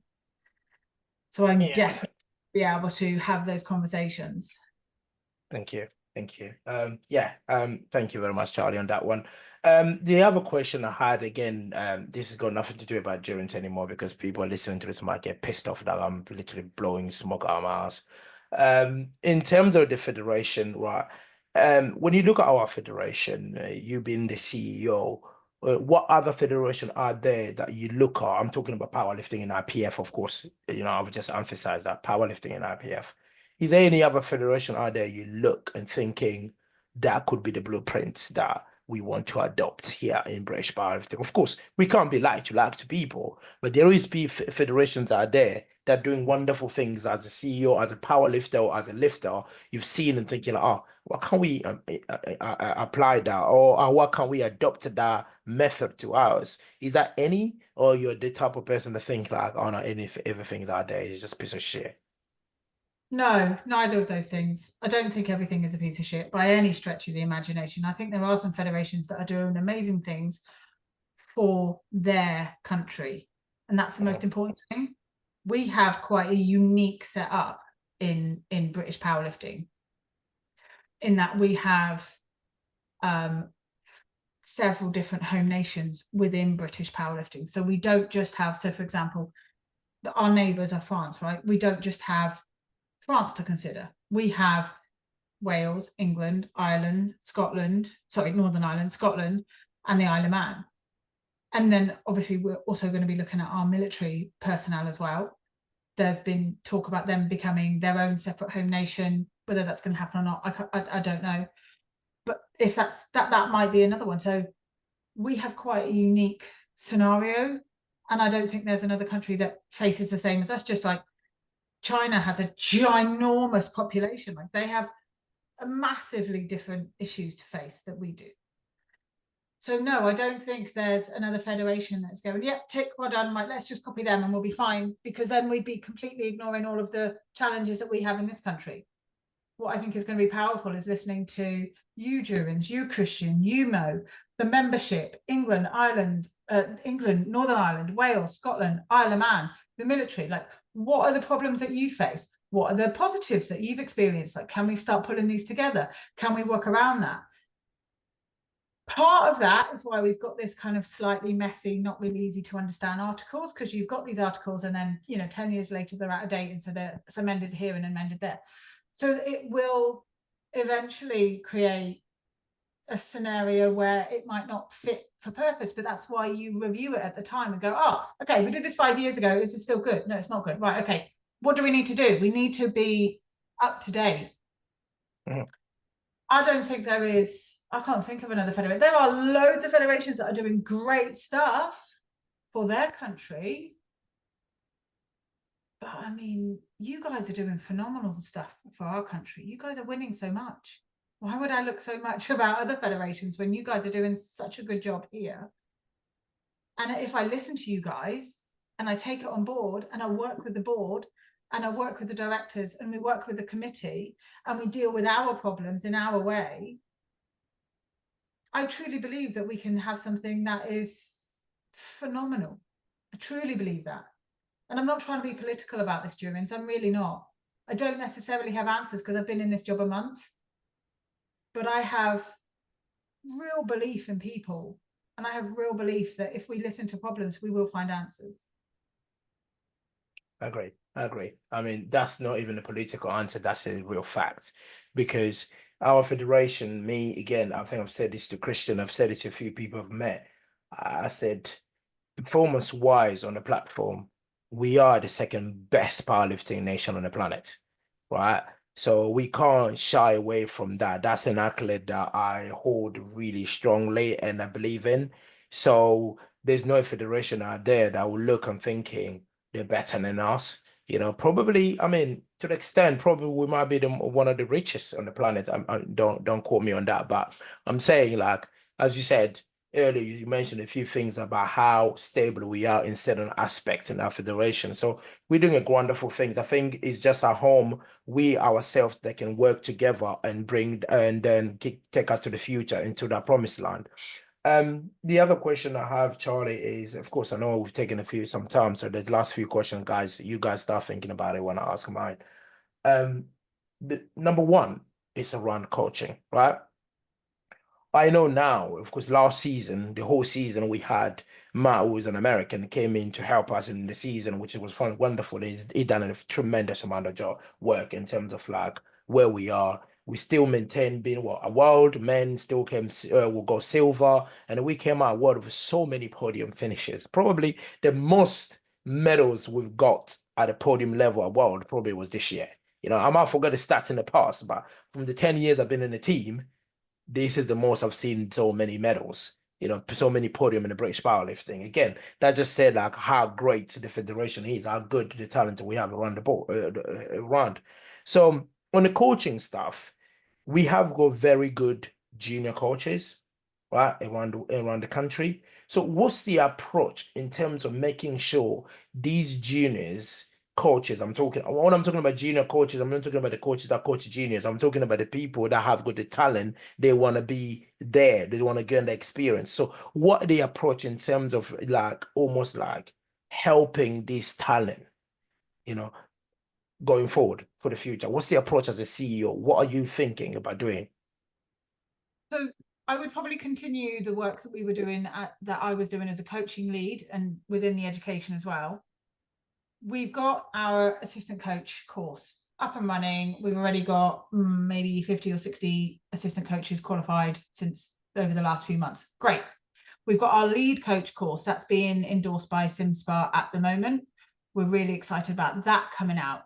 Lead coach is head coach of a club, lead coach of a coaching company, coaching national competition lifters. That's the sort of lead coach that we're looking at, is looking at developing grassroots, but also looking at national level competition lifters. Then we also have what would be theoretically level 3, but we call it high performance coach. So that's hopefully going to be developed in 2026 to be rolled out in 2026 or 2027. This then is going to be working with the Matts and Kates and Toms and the historical head coaches to say, what worked for you then? What doesn't work for you? What do you need from your junior coaches? Let's integrate this into a qualification along with the framework that SimSpa requires from us to develop these coaches so that when Matt or Alex, that when they're looking for the next level of staff, right, who's got their high performance qualification? Okay, what have you done? Right, let's bring you on board. You already know the lay of the land with regards to internationals. You've done your qualification. How much experience have you got? Great. We know we can put you X, Y, and Z. That is the plan that we've had for the last 2 years with regards to the qualifications. Above and beyond that, it's further conversations with the head coaches. The coaches that you bring on board, what are their skills? What are they missing? How can we complement that and put that in place so that in 2-3 years time, we've then got a continuation of knowledge, skills, experience being fed down to people when they're coming back up, and that information isn't lost, it isn't kept within one certain group, it's shared amongst everybody to make sure that the coaching level stays at that unbelievably elite level that we're clearly at the moment. I mean, to me, it's really good to hear this, because I've always been an advocate for these people that have got a passion in powerlifting, because no, all of us have got the knowledge to coach, right? I always say to myself, me, even people asking me, do you coach? I always say, look, I'm just a lifter, mate. I ain't got the brain to coach, right? I'm the lifter, and I'm pretty sure I'll be good at it than being a coach. So people that are passionate to coach, and almost like even the conversation I've been having with some of the coaches in the country in the past is almost like they did not have that access to that, almost that chain of line. How can I get to a Matt Gary position? How can I get to previous Paul Marsh position? How can I get to Tosh's position? It's almost like, do I just have to apply? What training do I need? What guidance do I need? So you saying that give me peace in mind. Like, of course, other people are there. They mean like there's that level of succession, not just like being stuck with one person for 10 years, 5 years, and so at least that succession is there and people are learning their trades. So yeah, thank you on that one.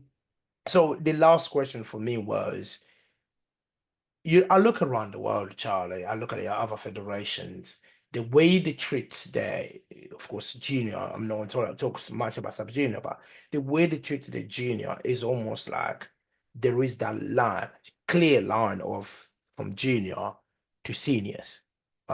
In British powerlifting, when you look over the years, we've had juniors that, of course, transition to seniors, but we don't have a strong record of that.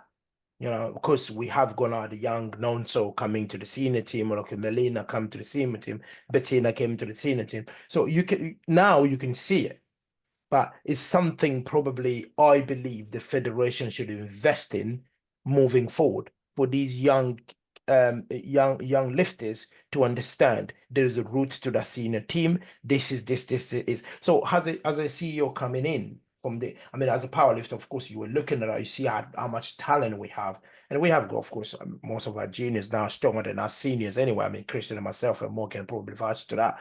You know what I mean? They are stronger than us. We agree. I mean, not even debate. But how do we intend, or what are we going to put in place for those juniors to feel a bit more comfortable to start transitioning to the senior team? Example, Tiffany Chapon, 5-time world champion, a 4-time world champion, did it all as a junior. And Agatha is doing a madness. Anyway, let's not talk about it. Agatha, she's still a junior. But anyway, what are we putting in place on that transition to get these young kids from this route to the other?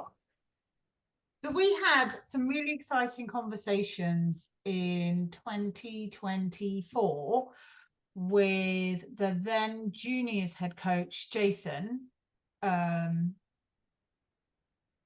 His surname has completely gone out of my head. What's his surname, guys? Gottman. Gottman, thank you. Went. I mean, he's gone. Anyways, it's normal. He's forgotten. So anyway, carry on.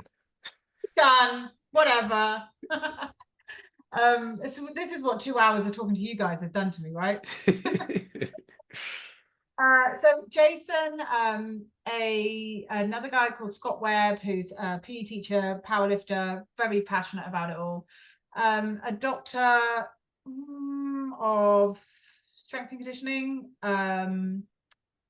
Dr. Mark, and I've forgotten his surname as well. Anyway, 4 or 5 of us were all in discussions about developing a framework for youth development.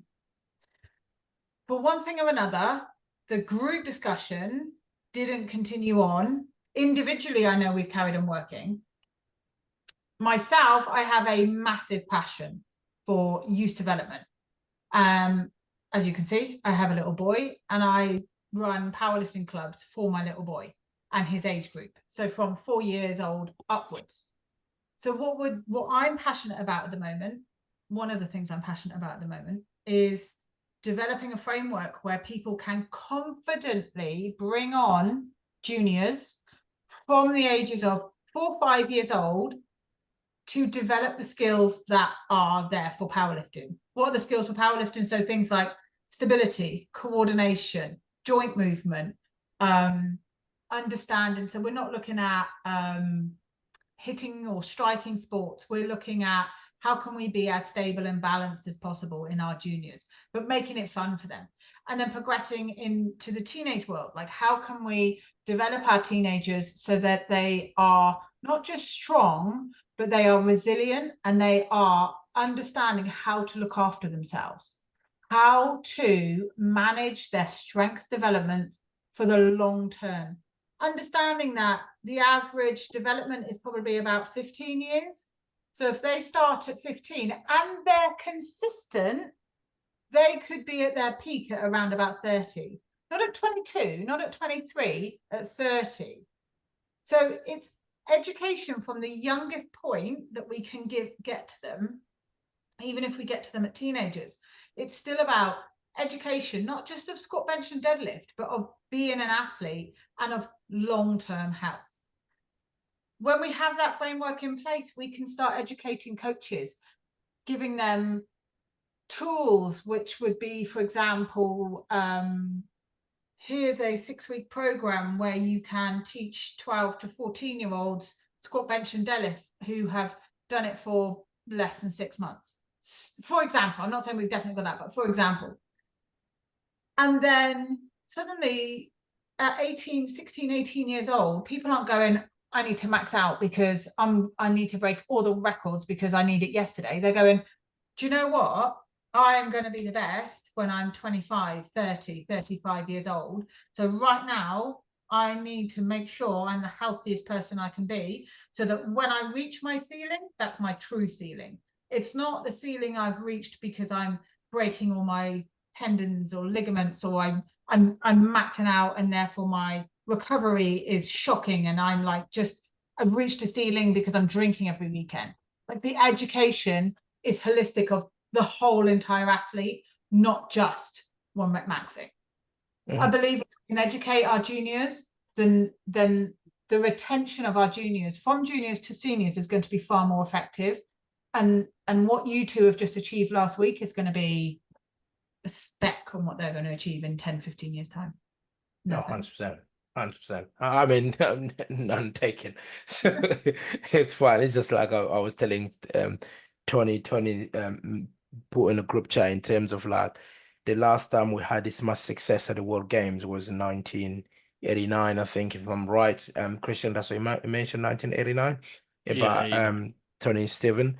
But when you look at what Tony Stephen did and what we did, I mean, what we did is 10 times more than what Tony Stephen did in 1989. So no offense to Tony Stephen. So yeah.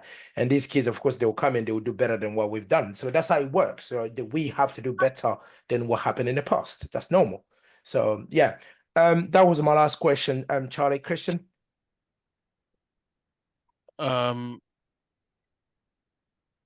think I'm good, to be honest. I think we've covered a lot so far. I think a lot of the main things, as Charlie said, it's been here a month, so there's a TBC with herself and other board members and those who have expertise. So I think the main thing is that transparency, the vision, the clarity, and things like that, and then we'll just we'll see where we're at next amount of time.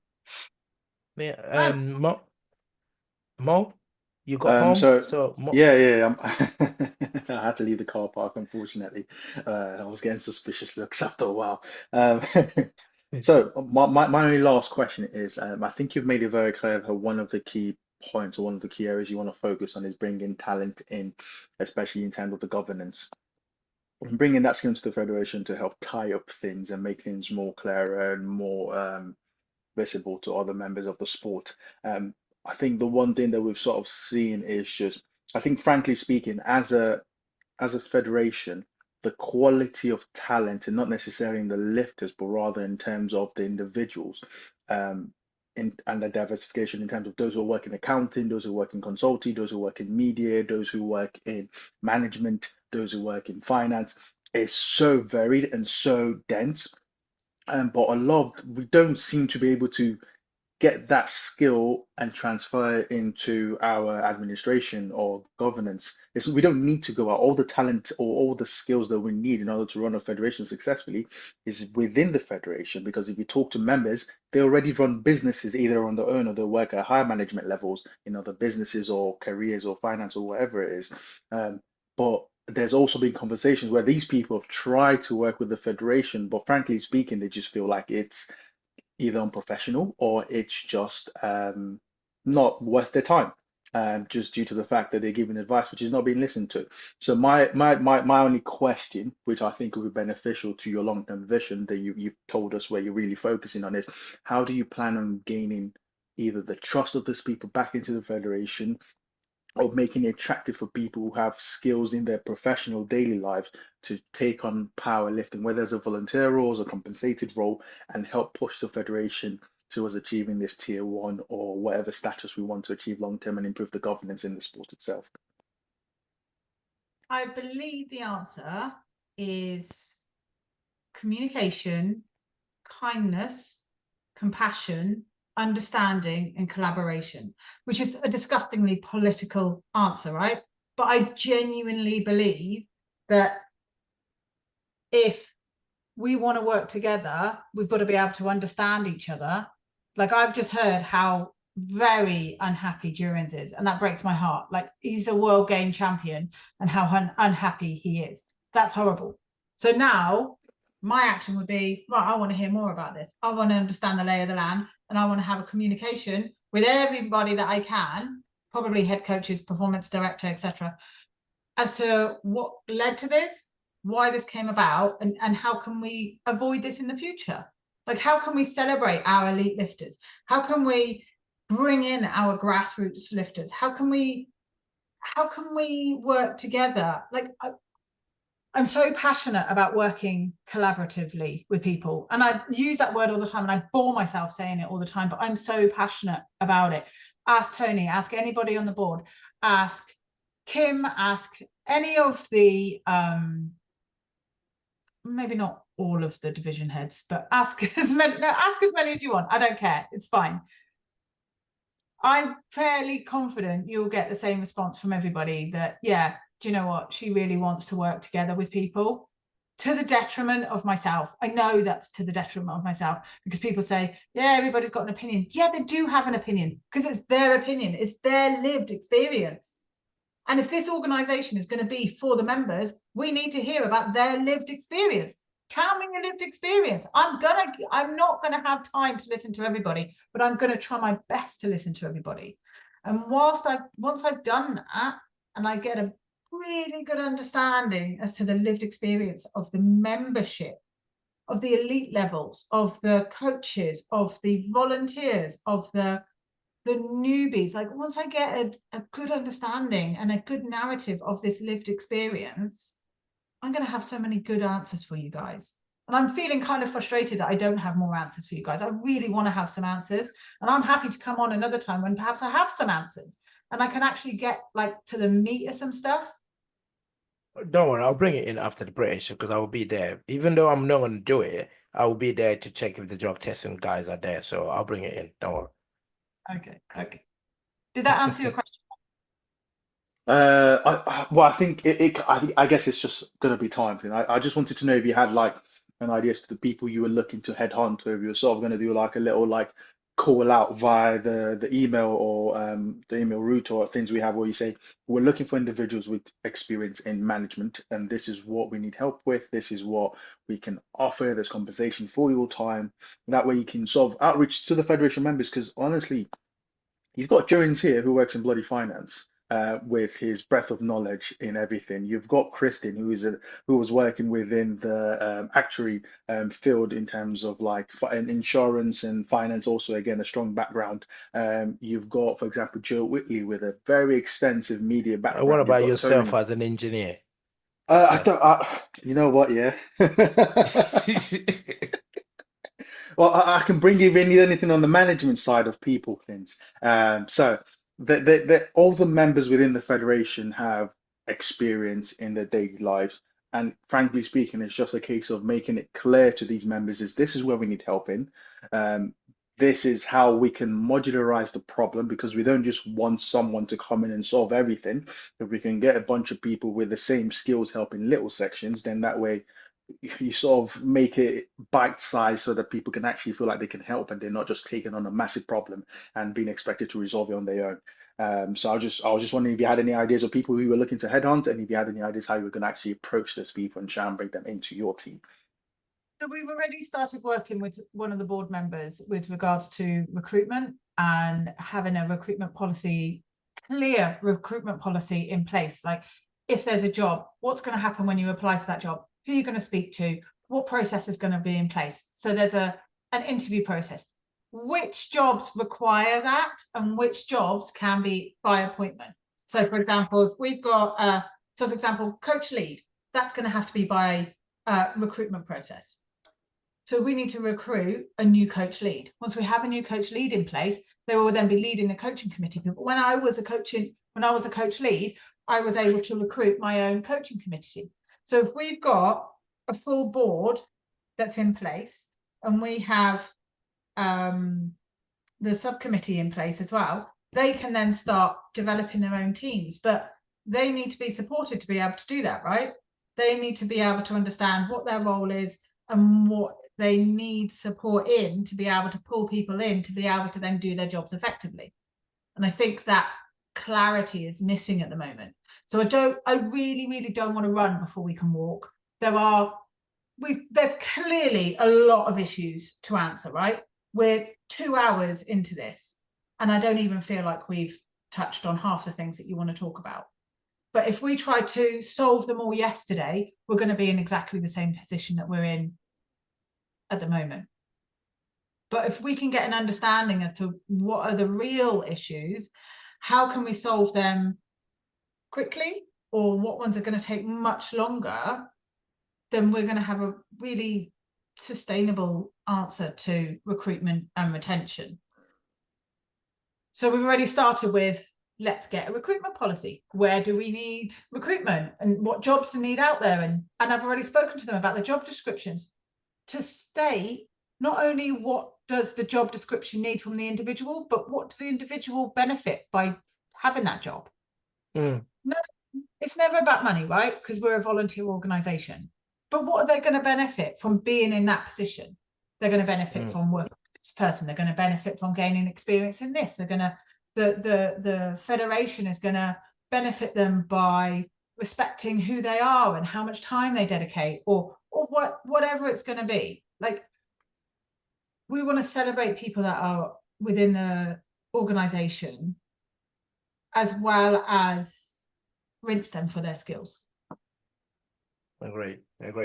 So yeah, Charlie, we're just closing down. Last final. I don't like doing this, but you're the CEO. If I don't ask the CEO for last final statement or last words, then people say like, "Oh yeah, you guys were just waffling." So what's that statement? That punchy statement that will say to people, "Ha ha, we like this woman. We're looking forward to what she got to do for us."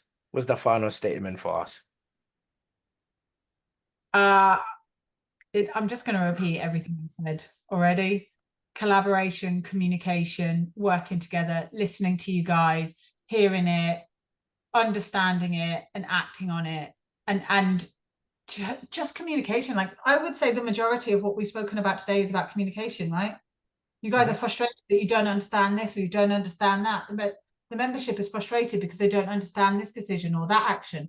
So let's figure out the communication. Let's try and understand this, and let's try and make it 1,000,000 times better. So would we say to the members that you'll be listened to? Is that what we're saying? I'd like to think that. I'd like to think that. You heard it. Charlie's going to listen to you guys. Anyone who's listening to us, if you have any comments, any message for Charlie. By the way, Charlie, how do people will reach out to you? Because I'm you go on.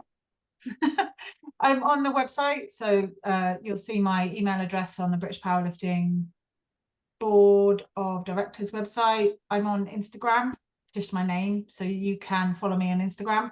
I'm not going to promise anything interesting on Instagram because I'm too busy doing this job rather than posting on social media. But you can reach out there if you want to. Yeah. So you guys heard it, Instagram young people, because when you're saying email address, I'm thinking like, are you really saying email to this new generation? 42-year-old woman, aren't I? Sorry, guys. Fine. So yeah, again, guys, you heard it. Any question, any comment you have for Charlie, reach out to her. If she can't respond because she's so busy, or probably she has got other things to deal with, just reach out to me or Christian or more. We should be able to pass the message to Charlie. However, Charlie will be back. As I said, after the British, I will bring Charlie back. She's not going to give us that 2 month excuse anymore. It's going to be 6 months, right? So we expect a little bit of that communication that she spoke about to improve a little bit. Because from next week, after next week, Charlie, I'm going to be looking at those newsletters and thinking, what's the communication Charlie was talking about here? It's not improving. So on that note, guys, I'll speak to you soon. Thanks, guys. Bye-bye.